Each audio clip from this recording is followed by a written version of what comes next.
혹시 요즘 들어 사람들이 피곤하게 느껴지지 않으십니까? 분명히 좋아했던 사람인데 어느 날부터 그 목소리가 귓가에 거슬리고, 분명히 반가웠던 모임인데 이제는 핑계를 대서라도 빠지고 싶고, 분명히 먼저 연락하던 사람이었는데 어느새 전화 한 통이 이렇게 무겁게 느껴지는지, 그래서 스스로를 탓하셨을 겁니다. 내가 왜 이러지? 나이 드니까 성격이 이상해진 건가? 나만 이런 건가?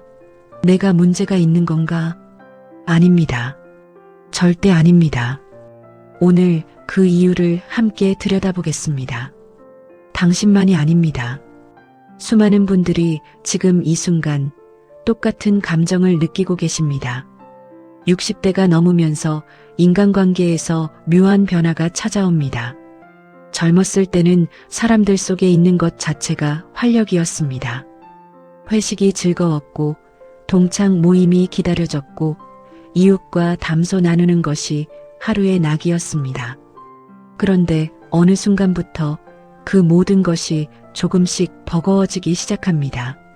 시끄러운 식당이 싫어지고, 쓸데없는 대화가 시간 낭비처럼 느껴지고, 좋은 게 좋은 거지라며 맞춰주는 것이 이제는 진이 빠집니다.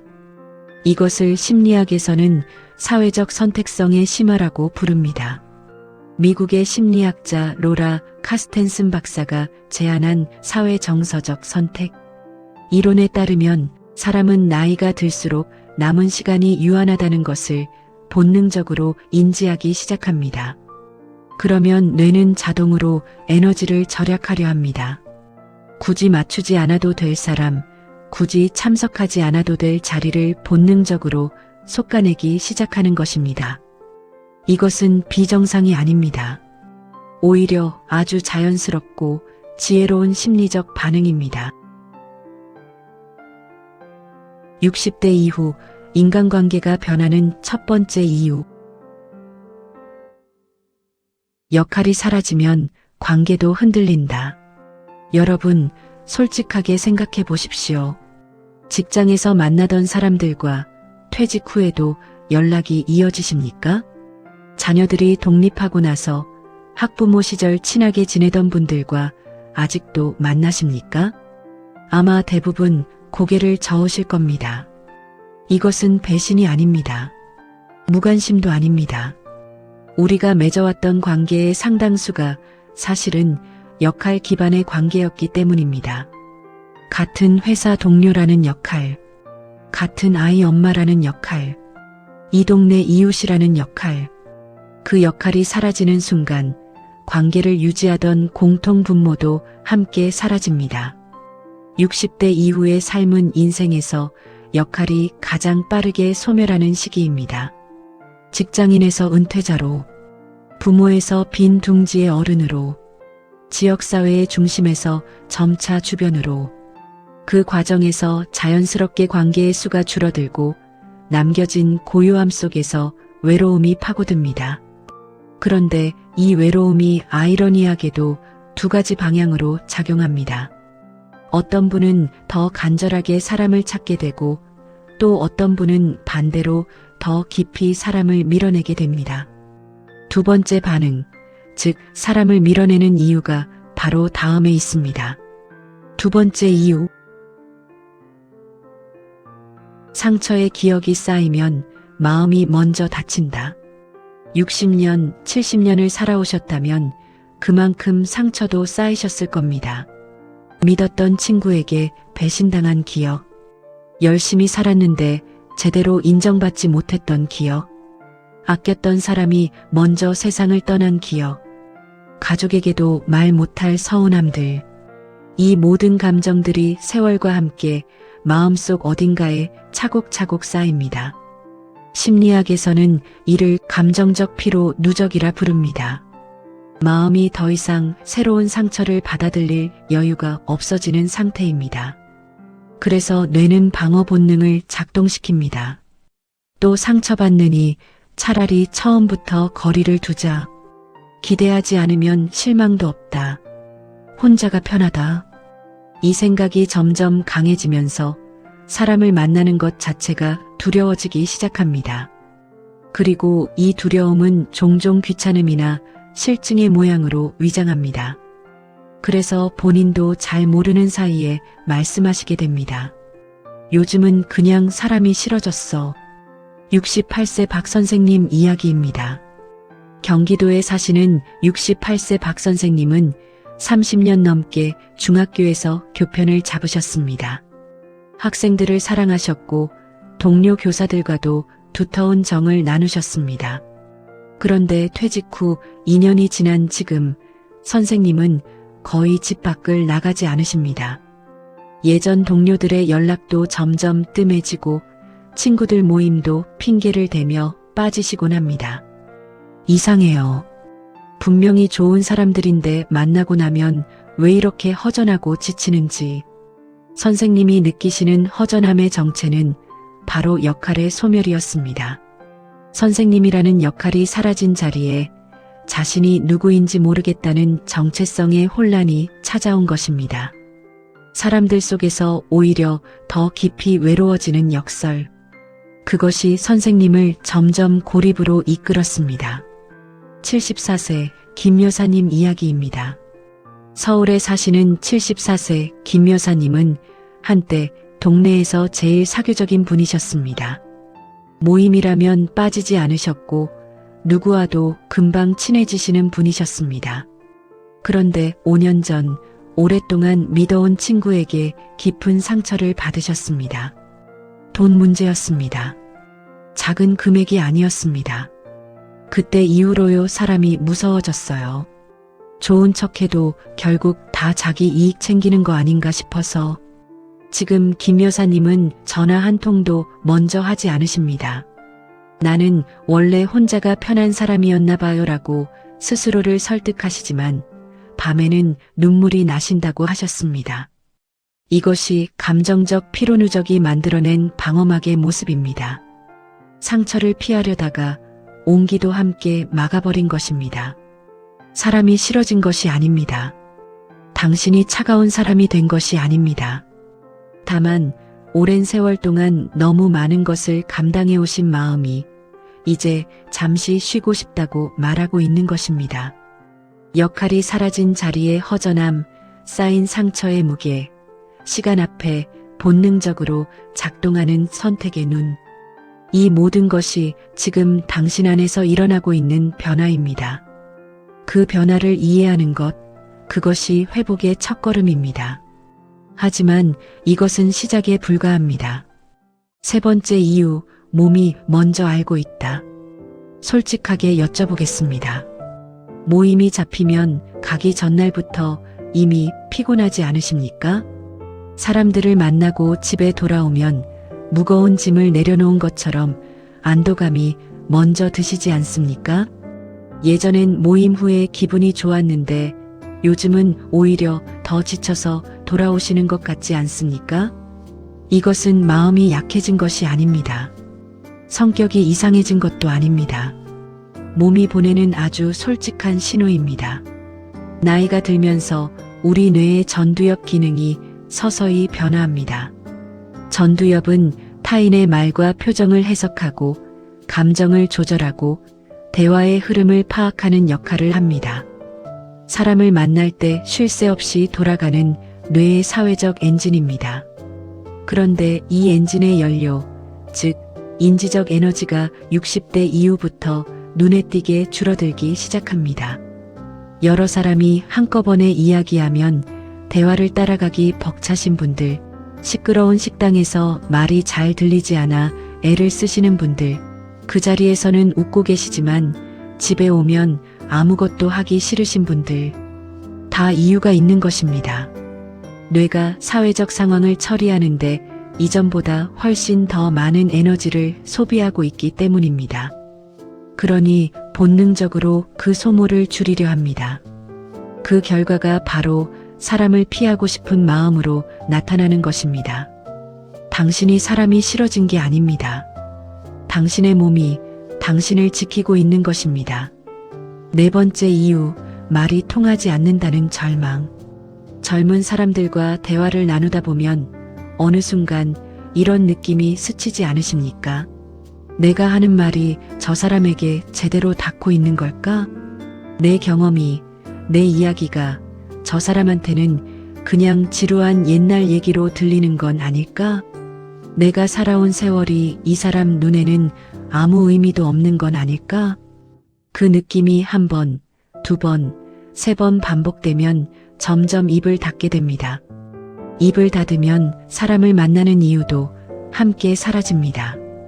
심리학에서는 이를 인정 욕구의 좌절이라고 합니다. 인간은 나이와 상관없이 내가 살아온 삶을 누군가가 알아주기를 바랍니다. 내가 겪어온 고생을, 내가 버텨온 세월을, 내가 쌓아온 경험을 누군가가 알아봐 주기를 원합니다. 그런데 60대 이후에는 그 인정이 점점 더 어려워집니다. 자식들은 저마다의 삶에 바쁘고 오래된 친구들은 하나둘 곁을 떠나고 젊은 세대와는 말이 닿을 공통 언어가 없습니다. 이 좌절이 반복되고 쌓이면 사람과의 대화 자체가 피곤해집니다. 어차피 아무도 이해 못해라는 생각이 마음속에 조용히 뿌리를 내립니다. 사람이 싫어진 것이 아닙니다.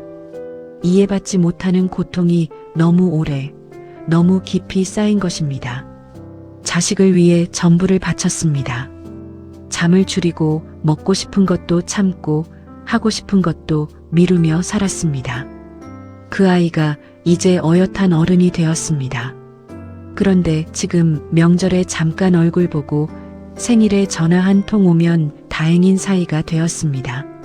충청도에 사시는 72세 이 할머니는 세 자녀가 모두 좋은 직장에 다니고 있습니다. 할머니가 그토록 바라시던 모습 그대로입니다. 그런데 할머니는 요즘 전화기를 잘 들지 않으십니다. 아이들한테 전화하면 바쁘다고 하고 괜찮냐고 물어봐도 바빠로 끝나요. 그 짧은 대화가 끊기고 나면 전화하기 전보다 더 외로워요. 그러니까 안 하게 되더라고요. 자식이 나쁜 것이 아닙니다. 삶의 속도와 무게가 서로 달라진 것입니다. 그 간격이 조용히 그러나 분명하게 벌어지고 있는 것입니다. 친구 관계도 다르지 않습니다. 60대 이후부터 친구들의 부고 소식이 하나씩 들려오기 시작합니다. 어제까지 함께 웃던 사람이 오늘 없어집니다. 그 상실이 반복되면 새로운 사람과 가까워지는 것이 두려워집니다. 또 잃게 될 텐데라는 생각이 마음보다 먼저 찾아오기 때문입니다. 사람을 좋아하는 마음은 여전히 안에 있습니다. 다만 이제는 그 마음을 꺼내는 것이 겁이 나는 것입니다. 살면서 한 번쯤은 꼭 경험하게 됩니다. 믿었던 사람에게 배신당하는 일입니다. 서울에 사시는 66세 최 씨는 40년을 함께한 친구에게 사업 자금을 빌려주셨습니다. 너한테 이런 부탁 처음이야 라는 말을 믿으셨습니다. 그리고 그 돈은 돌아오지 않았습니다. 친구도 연락이 끊겼습니다. 돈 잃은 건 괜찮아요. 근데 40년이 한순간에 가짜가 된 것 같아서요. 그게 더 무서워요. 그 이후로는 아무도 못 믿겠더라고요. 심리학에서는 이를 기본 신뢰의 붕괴라고 합니다. 사람은 기본적으로 나를 해치지 않는다는 가장 근본적인 믿음이 무너지는 것입니다. 이 믿음이 한번 깨지면 다음 관계에서는 시작부터 경계가 생깁니다. 그 경계가 두꺼워질수록 사람 자체가 싫어지는 것처럼 느껴집니다. 그것은 싫어하는 것이 아닙니다. 지키려는 것입니다. 경남에 사시는 70세 정 씨는 큰 수술을 받으신 후 천천히 모임들을 내려놓기 시작하셨습니다. 몸이 아프고 나니까 보이더라고요. 누가 진짜 내 사람인지. 수술 후에 병원에 와준 사람이 3명이었어요. 수십 명 중에 3명. 그 3명이면 충분해요. 노년의 관계는 넓이가 아니라 깊이입니다. 수십 명의 지인보다 손가락으로 꼽을 수 있는 진짜 한 사람이 더 소중해지는 것입니다. 그것은 관계의 실패가 아닙니다. 관계의 완성입니다. 황금이 불 속에서 불순물을 내보내듯 삶도 시간이 지나면서 진짜만 남깁니다. 지금 관계가 줄어들고 있다고 느끼신다면 무너지고 있는 것이 아닙니다. 당신의 삶이 비로소 본질에 가까워지고 있는 것입니다. 그리고 마지막 이유는 많은 분들이 가장 충격적으로 느끼는 부분입니다. 마지막 이유, 나 자신이 낯설어지기 시작한다. 많은 분들이 이 이유 앞에서 잠시 멈추십니다. 그리고 조용히 고개를 끄덕이십니다. 마지막 이유는 다른 사람에 관한 이야기가 아닙니다. 바로 자기 자신에 관한 이야기입니다. 60대 이후 우리는 조용히 자신에게 묻기 시작합니다. 나는 지금 어떤 사람인가? 나는 무엇을 위해 살고 있는가? 직장도 없고 역할도 줄어든 지금 나는 누구인가? 이 질문에 선뜻 답하기 어려울 때 사람들 속에 있는 것이 오히려 더 불편해집니다. 사람들 사이에 있으면 비교가 시작됩니다. 저 사람은 아직도 활발하게 사는데 나는 왜 이렇게 작아진 것 같지? 저 사람은 여전히 당당한데 나는 왜 자꾸 움츠러드는 걸까? 그 비교가 쌓이면 사람을 만나는 것 자체가 자존감을 깎는 일처럼 느껴집니다. 그래서 본능적으로 피하게 됩니다. 심리학자 에릭 에릭슨은 노년기를 자아통합대 절망의 시기라고 불렀습니다. 내가 살아온 삶을 있는 그대로 받아들일 수 있느냐, 아니면 후회와 공허함 속에 머무느냐의 갈림길입니다. 이 내면의 혼란이 해결되지 않으면 사람이 두려워집니다. 나를 비추는 거울 같은 존재들이 두려워지는 것입니다. 이것이 많은 분들이 가장 충격적으로 느끼는 이유입니다. 사람이 싫어진 것이 아니라 사람 앞에서 자신이 초라하게 느껴지는 것이 싫어진 것입니다. 지금까지 5가지 이유를 함께 들여다봤습니다. 에너지의 감소, 인정 욕구의 좌절, 역할의 소멸, 배신의 상처, 그리고 흔들리는 자아. 이 모든 것을 관통하는 하나의 진실이 있습니다. 당신은 사람이 싫어진 것이 아닙니다. 상처받는 것이 싫어진 것입니다. 당신은 차가운 사람이 된 것이 아닙니다. 너무 오랫동안 너무 많이 따뜻했던 것입니다. 당신이 관계를 멀리하는 것은 포기가 아닙니다. 평생 남을 위해 소진해온 마음이 이제 자신을 위한 공간을 달라고 말하는 것입니다. 그러니 스스로를 탓하지 마십시오. 나이 드니까 이상해졌다고 자책하지 마십시오. 당신은 이상해진 것이 아닙니다.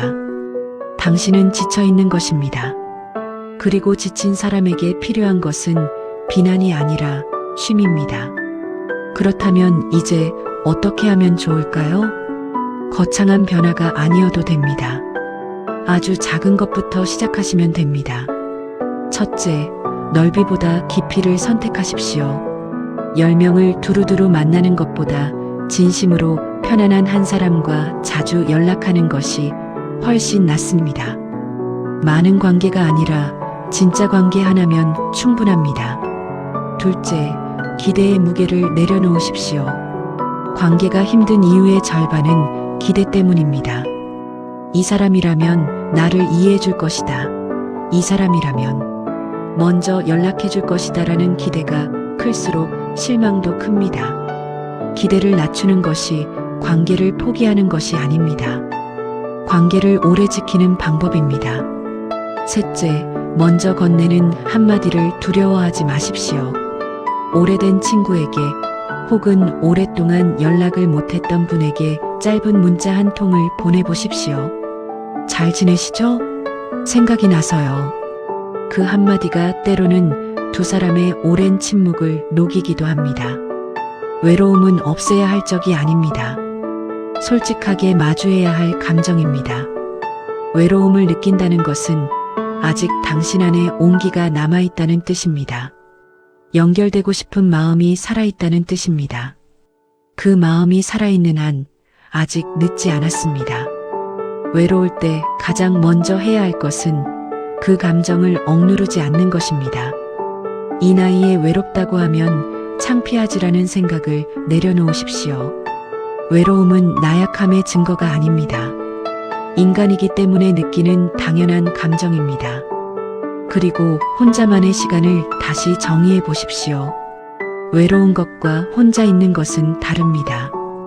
혼자 앉아 좋아하는 차 한 잔을 마시는 것, 좋아하는 음악을 듣는 것, 오래된 사진을 꺼내보는 것, 그 시간들이 당신의 마음을 채워줄 수 있습니다.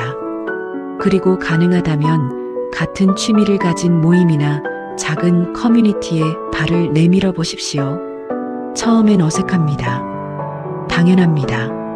하지만 공통 관심사를 가진 사람들 사이에서는 나이도 역할도 필요 없습니다.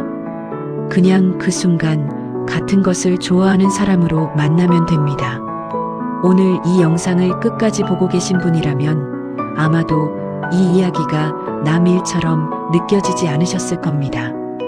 어쩌면 중간 어딘가에서 눈시울이 살짝 붉어지셨을 수도 있습니다. 괜찮습니다. 그 마음이 맞습니다. 당신은 오랫동안 너무 많은 것을 감당해 오셨습니다. 가족을 위해, 일을 위해, 주변 사람들을 위해. 정작 자신의 마음은 뒤로 미루고 또 미루며 살아오셨습니다. 그러다 보니 어느 날 사람이 피곤해진 것입니다. 세상이 시끄러워진 것입니다. 혼자가 편해진 것입니다. 그것은 당신이 잘못된 것이 아닙니다. 당신이 오래 살아왔다는 증거입니다. 많이 사랑했다는 증거입니다. 그리고 이제는 당신 자신을 사랑할 차례라는 신호입니다. 사람을 다시 좋아하게 될 수 있습니다. 아주 천천히, 아주 조금씩이어도 됩니다.